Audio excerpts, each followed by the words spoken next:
Hello, Andrew. Hey Burton, how's things, man? Things are well. How about you? Can't complain. It's a good day. Good. It's Friday for you, isn't it? It is. It's Friday morning at about 6:30 a.m. So I've already been up a little while, so it's pretty good. So that's right. It's super early. My day's my Thursday's about to be ending. So you'll see me in Friday real soon.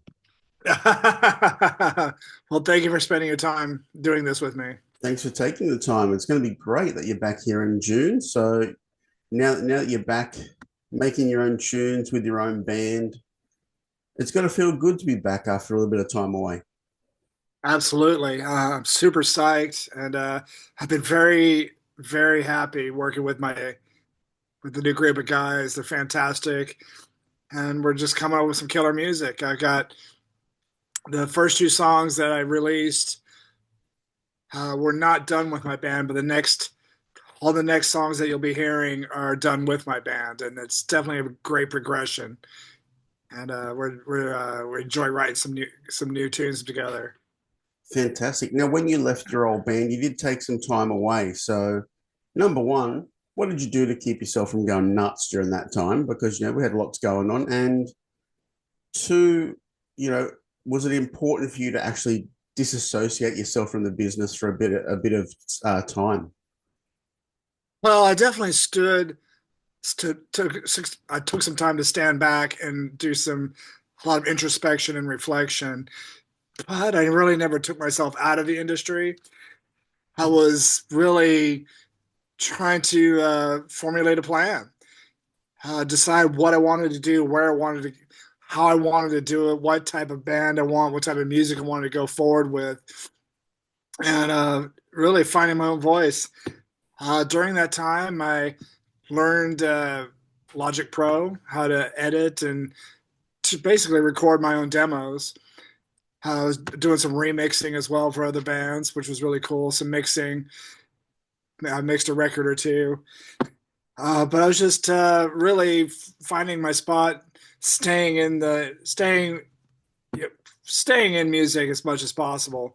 I did other things like I had my own photo show, uh, gallery show, which was fantastic. I did that with Vincent Castilla, a well-known tattoo artist, pretty much all over the world. But he had a gallery, and he set up my first photo exhibit, which was fantastic. So Amazing. I did stuff like that, but it took me a while to figure out what I wanted to do. And once I came up with this mantra, it all started to fall into place. And my mantra is heavy, groovy, dark, and moody. Love it. I love it a lot. Now, I did too. again, as we said, you did step back a bit. Now, people don't realize that it's called the music business for a reason, not music friends. And you've your first single that you dropped is a very poignant statement about sort of breaking free, getting rid of the shackles and things like that. So, how much of that was revolving around the music business when you put that song together with a producer? uh, that was the lyrics to that song was a culmination of pretty much years. And as I was writing the as I was writing the lyrics for that song, it just kind of I wasn't trying to write it. That's just what I was feeling. That's what came out. So that's the story I decided to tell. And it just so happens that fell in line with my aesthetic of sci-fi and androids and anti-technology kind of stuff because I am the nihilistic automaton. Right. That's, but staying in the industry, yeah, that's what I've always wanted to do. That is my calling. So I'm doing everything I can to really I stay in the game. And like a lot of other artists, have had peaks and valleys, and I'm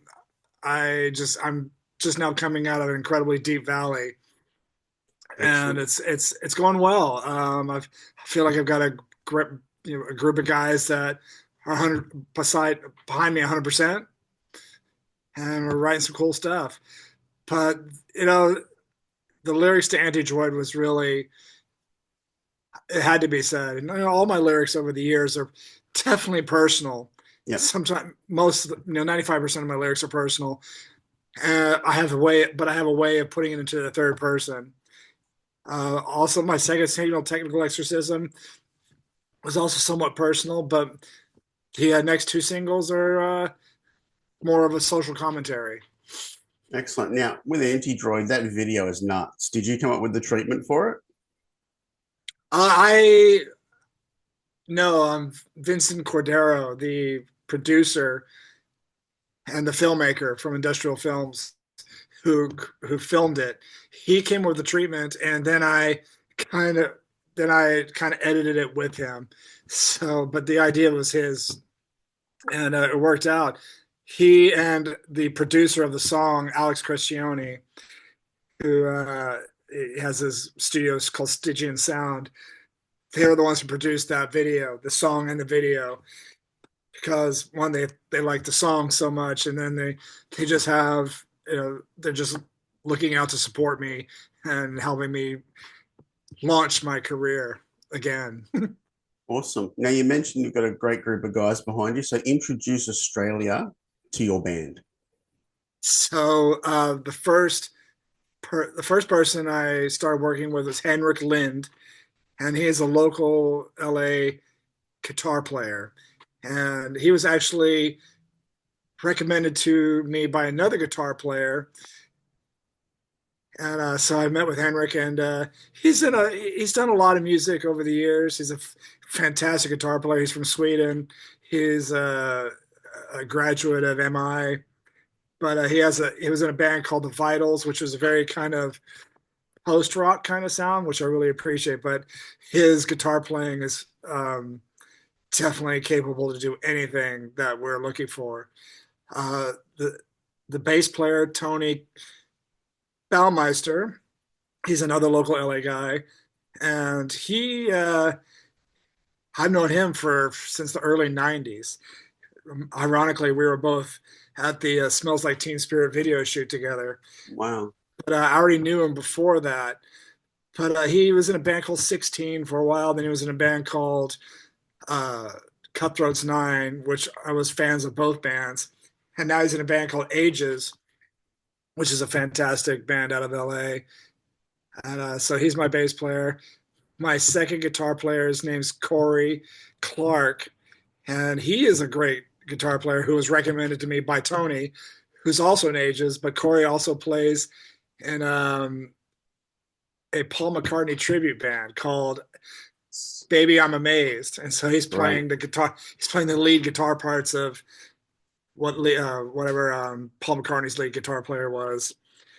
And then my drummer, his name is Ryan Jr. Kitlitz, and he's in a band called All Hail the Yeti, which is a local LA band as well.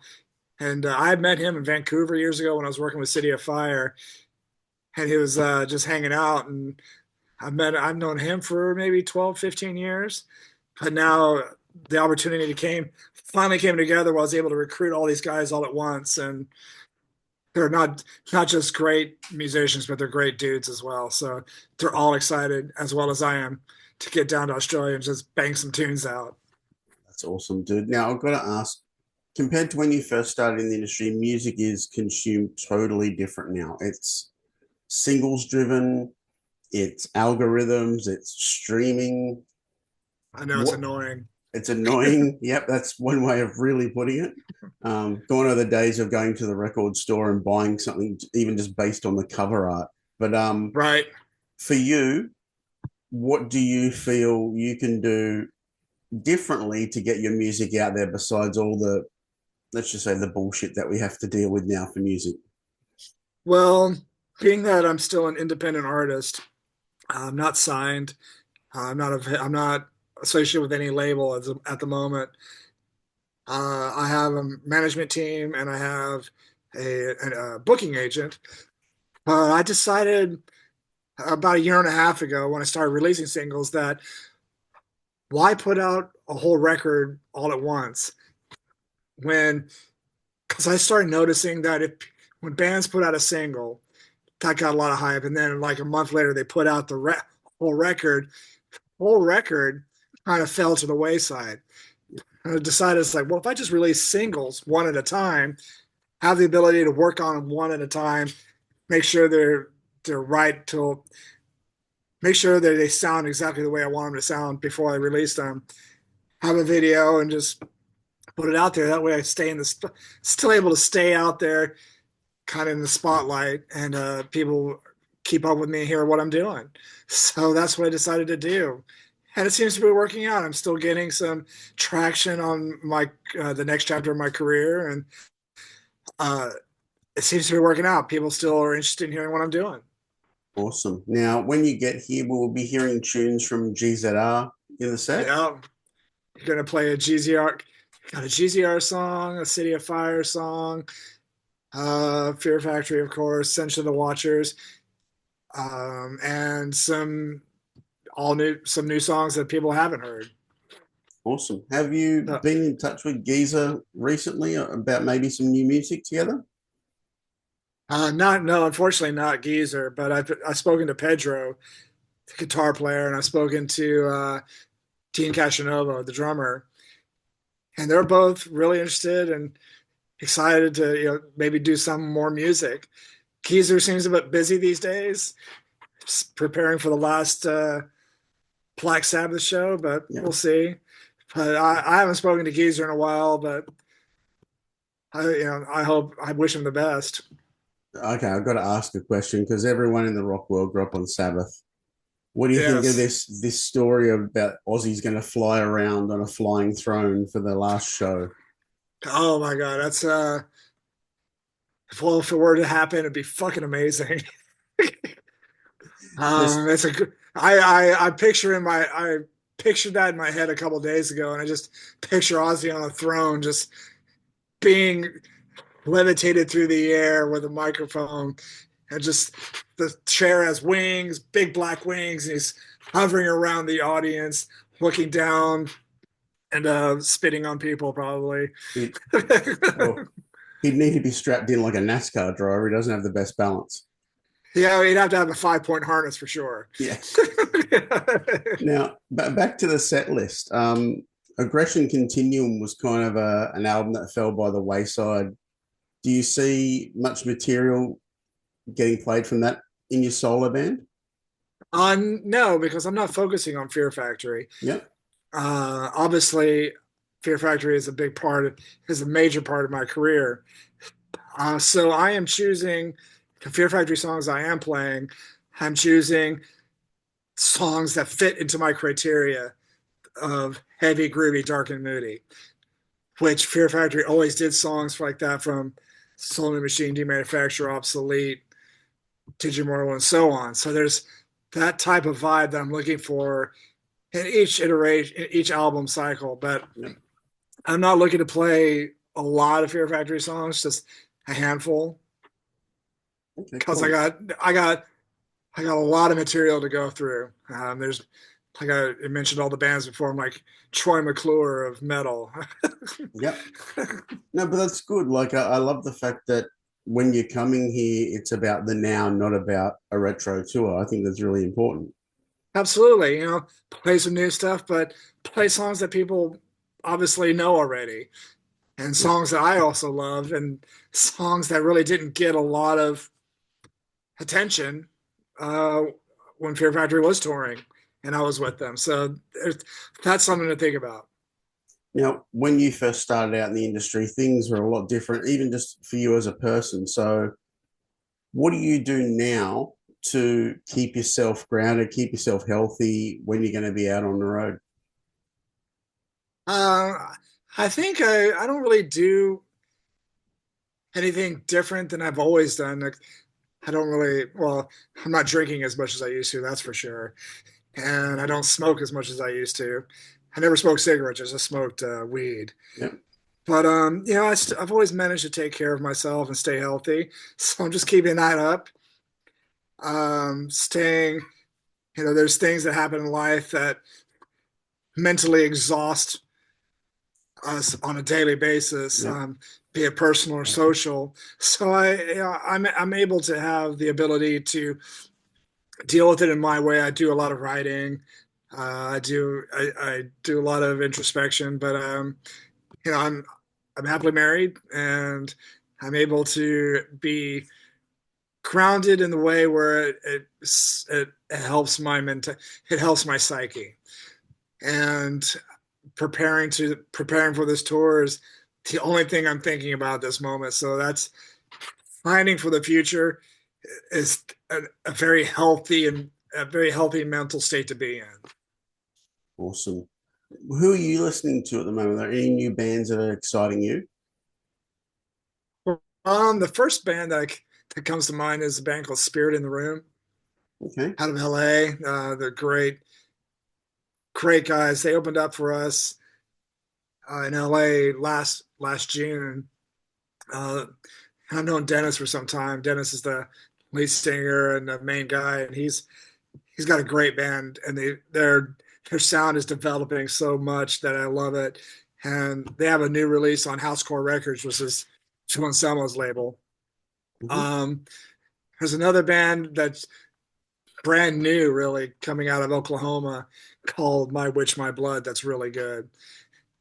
That's a great And name. yeah, it's a great name, and it's not neither band or industrial metal, but they're a type of angst-driven sound that I've always loved. So that's something that something people should check out. Awesome. Now, for you, as a songwriter, producer, what constitutes a great song? What are the elements that constitute a great song? It has to have a hook. Yep. If it doesn't have a hook, there's what's the point? I mean, you can listen to a song. There's so many songs that go on forever, don't have a hook. But if it's catchy, it's got to have one catchy element to it that really resonates with you. And for me, music that resonates with me strikes a chord where it's not just the sound, but it's also possibly the lyrical content as well.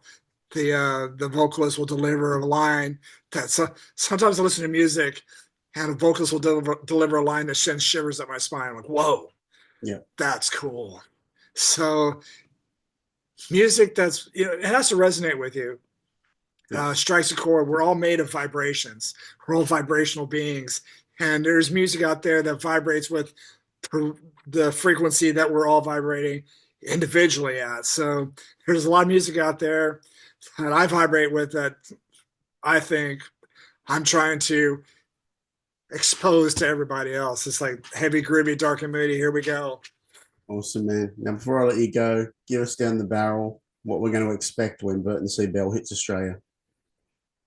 Well, we got 4 shows in a row. Got Brisbane, Newcastle, Sydney, and Melbourne. And we're gonna play. I'm playing at least an hour set for each show. We are working on finding a local band that is doing well to be our support to help sell tickets. But when people, I would love for people to come out and support independent artists uh, who travel great lengths to come down and play for them. And in return, I will guarantee a banging show that no one will be leave disappointed with. Awesome. Burton, thank you so much for your time. You'll be here in June. Everyone get out and support these shows. Um, it's going to be something different, something new, but something yet very familiar. Absolutely, I'm glad you said that. It's new but familiar. And if you missed my voice, I'll be back and you can hear it again. I have missed being on stage so much. When you do something for 30 years plus, it becomes part of your soul. And I've become a performance artist, and I miss performing, and I cannot wait to perform for Australians. Thank you, man. Have an amazing day. We'll see you soon. Thank you, Andrew, and have a wonderful weekend. Thank you. See you soon. Bye.